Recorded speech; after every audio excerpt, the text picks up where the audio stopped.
Udah tahu kan kalau penanggung jawab utama pendidikan anak itu sebenarnya orang tua. Sekolah hanya sebagai institusi pelengkap. Nah, buat kamu yang lagi bingung mau masukin anak sekolah kemana, seperti apa, atau mau pindah ke sekolah mana, simak video ini.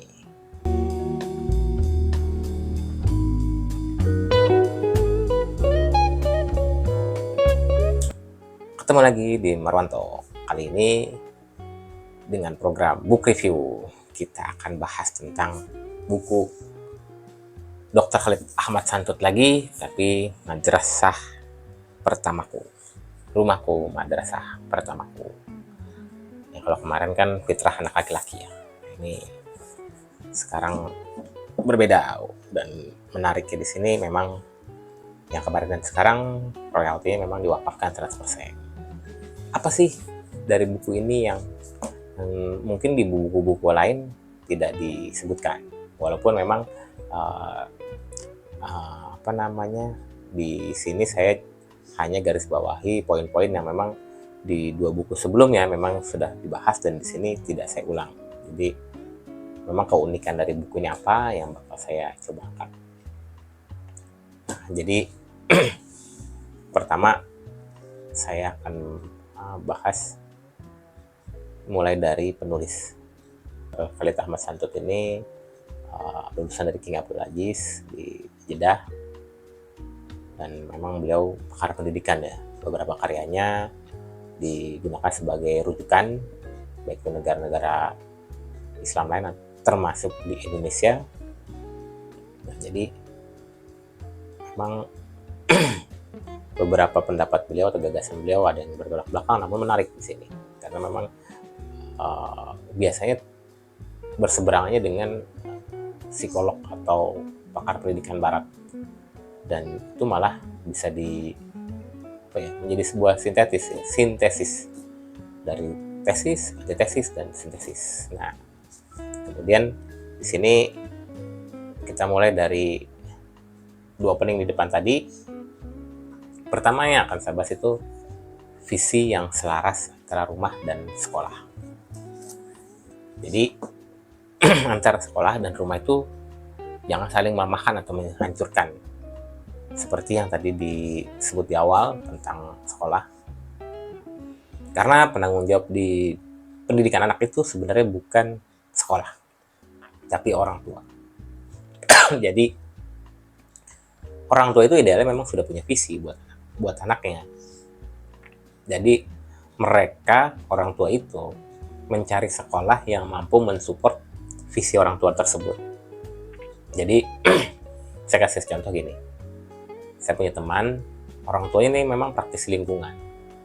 Benar-benar mereka tuh berdedikasi untuk lingkungan total.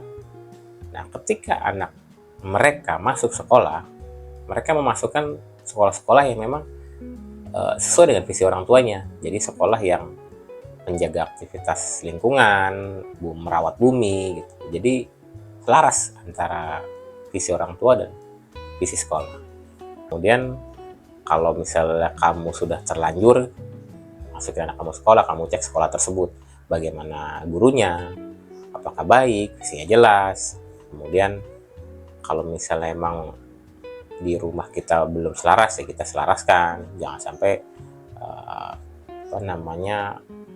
seperti yang tadi dibilang, anak itu bingung gitu dengan visi yang mereka jalankan. Kemudian poin berikutnya itu tentang melatih anak cerdas finansial.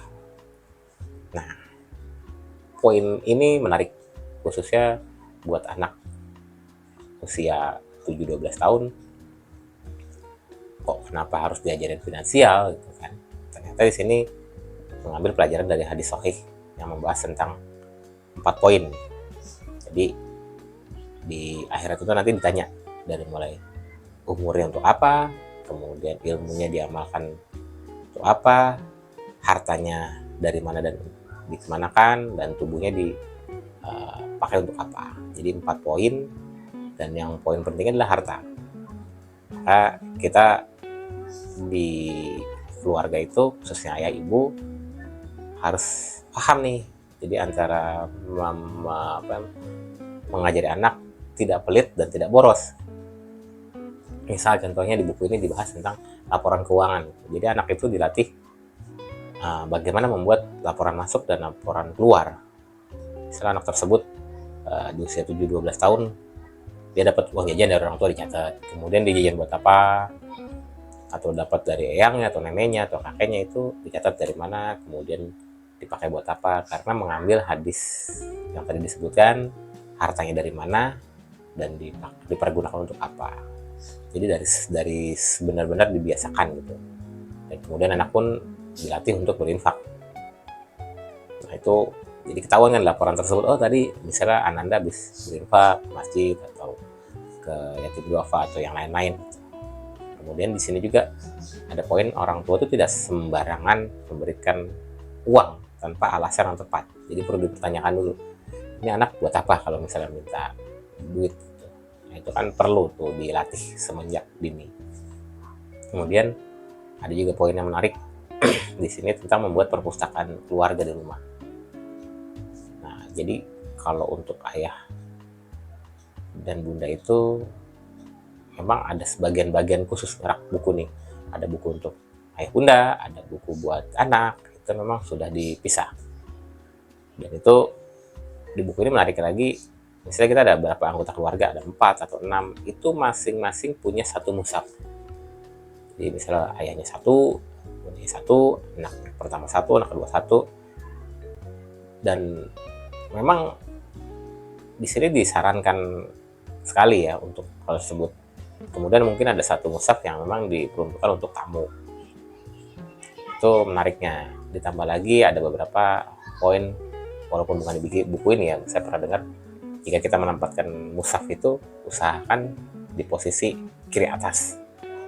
Karena posisi yang mudah dijangkau, yang paling utama gitu. Jadi ketika kita ngambil mushaf itu mudah gitu.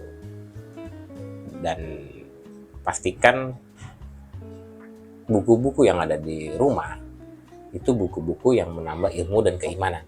Jadi kalau kalian di rumah itu tidak ada buku yang memang wah ini nggak menambah keimanan dan ilmu kita nih, lebih baik disingkirkan buku tersebut. Itu juga yang sempat dibahas di buku ini. Kemudian ada lagi yang menarik adalah membuat majelis rutin di keluarga. Jadi memang di sini secara teknikal tuh dibikin 15-30 menit di weekdays. Itu seorang ayah dan ibu itu membuat kumpul ya dengan keluarga. Bahkan di weekend tuh bisa 30 hingga 60 menit. Walaupun memang durasi nggak lama, tapi yang penting istiqomah. Dan itu aktivitasnya macam-macam, dari mulai tilawah bersama, belajar hadis, belajar sirah, belajar tauhid dan fikih, atau mungkin belajar geografis tentang negara-negara Islam. Itu bisa dibahas di majelis rutin tersebut. Dan menariknya lagi, ketika kita membiasakan hal ini untuk anak kita, nanti anak kita dengan keluarga barunya akan melakukan hal tersebut di keluarga barunya itu. Dan itu kan bisa dibilang jariah ya, kebiasaan baik yang diturunkan malah. Nah, poin berikutnya ada nama istilah menghidupkan malam. Ternyata ada program menghidupkan malam untuk sebuah keluarga. Mabit mungkin ya maksudnya. Jadi mungkin nggak harus setiap hari, mungkin 2 hingga 3 kali sebulan. Itu memang manfaat dari menghidupkan malam ini agar sekeluarga itu mampu bertahan dalam kesulitan. Entah itu bisa baca 3 juz dalam 1 hari, atau bisa baca buku, atau belajar sirah. Itu selama malam-malam itu semua anggota keluarga memang dikasih aktivitas yang padat. Dan salah satu poin penting ini adalah menghindari penyakit wahan. Wahan itu terlalu cinta dunia dan takut mati. Itu juga poin penting tuh, untuk menghindari penyakit tersebut dari yang menyerang keluarga kita. Nah, terus ada yang perintilan tapi cukup unik gitu. Di sini tuh ada saran tentang sekeluarga itu bermain drama. Jadi ayah bunda membuat skenario, anaknya jadi pemerannya, kemudian direkam, dan itu bisa diputar ketika ikut keluarga. Itu unik, dan itu juga salah satu untuk mengimbangi tontonan-tontonan yang sekarang itu bisa dibilang lebih banyak yang mudorot ya daripada yang manfaat ya. Itu juga bisa dibuat seperti itu. Kemudian ada juga yang membahas tentang televisi. Jadi di buku ini memang membuat dua dua kubu. Ada kubu yang pro televisi dan ada kubu yang anti televisi. Untuk yang anti televisi memang manfaatnya banyak dijabarkan, tapi untuk yang pro itu juga dijabarkan walaupun ada manfaatnya namun harus ada aturan yang jelas. Jadi kalau misalnya syarat utamanya bisa dilakukan, kemudian syarat-syarat lain bisa dilakukan, silahkan memiliki televisi. Tapi kalau enggak, lebih baik jangan. Di buku ini disebutkan seperti itu. Oke, terima kasih. Semoga manfaat.